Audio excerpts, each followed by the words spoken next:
Good morning.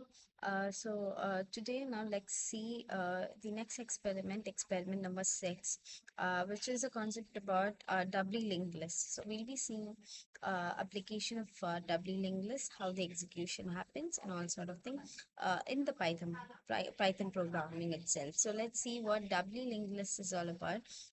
It's a type of linked list in which each node is connected to both its previous and next node. So it will allow movement in both the direction, forward and backward. So from forward direction, it will be from head to tail, and from backward, it will be from tail to head. The execution will happen. So let's now jump into the jump. Okay, so before jumping into the code, we'll see how the structure of the node in double linked list would look like. It would be of three parts: previous, data, and next. So previous would be all about pointer. So it's nothing but the reference to the previous node, whereas data is the actual information, or it's the value that is being stored. And next is a next pointer that would point the upcoming or the next node. First node would be the previous node. If previous node is none, then it is head. Last node is next, and if that is none, it's the tail. So now let's see what and all operations would take place in that. Insertion, as already seen, insertion, deletion, and traversal would happen in the whole program. So now let's see how the execution happens. Let me share the screen first.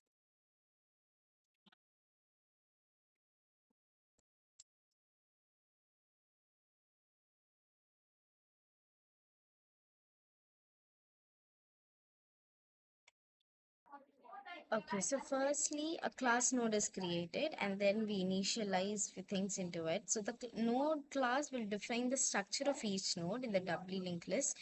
So each node will have three parts as already discussed: task ID, which is specified in the code, priority, previous, and next. So these are the three things which are going to be initialized in the class node. And then we use the class name called task scheduler. So this would control all the linked list operations. So insertion, deletion, and traversal all will be controlled by this particular class. So both head and tail will be set to none first, and then the when the list is empty, and then the task would be added at the end. So that is why we use add task of method into it. So to add the task at the end of the list. So if the list is empty, then the node would become both head and tail. So new node would become both head and the tail. Followed by that, insertion of high priority task would be added at the front. So this would add new high priority task at the front of the list before the head node. So if the list is empty, the new node would become both head and the tail. So next operation would be deletion of the task by the ID. So this would search through the whole list. It would then delete the node. If it matches, if the node is found, the previous and the next pointer would be adjusted so that the remaining data remain connected. So sorry, the remaining list remains connected. So if it is not found, the particular message would be displayed. Nextly, display of high to low priority. One minute. Okay.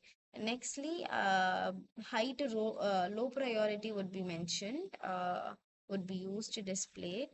So this function would start from the head. It would print all the tasks moving from forward, showing high to low priority, and followed by that displaying low to high priority. This is where it would start from the tail and print all the tasks backwards. So from low to high priority would be printed here.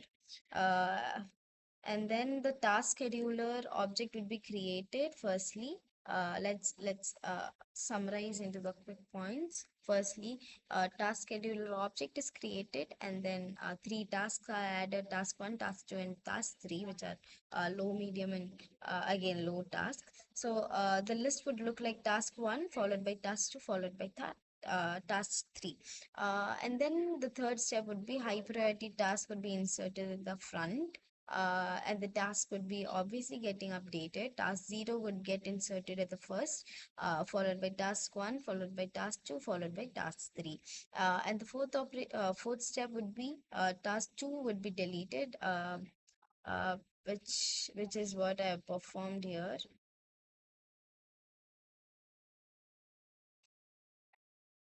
Okay, so this is what I have performed here, deleting of task 2. So task 2 would be deleted. So new list would be generated, task 0, task 1, deleting the task 2, task 3 would be remaining. So now finally, this is how the list would actually look like after insertion and deletion altogether.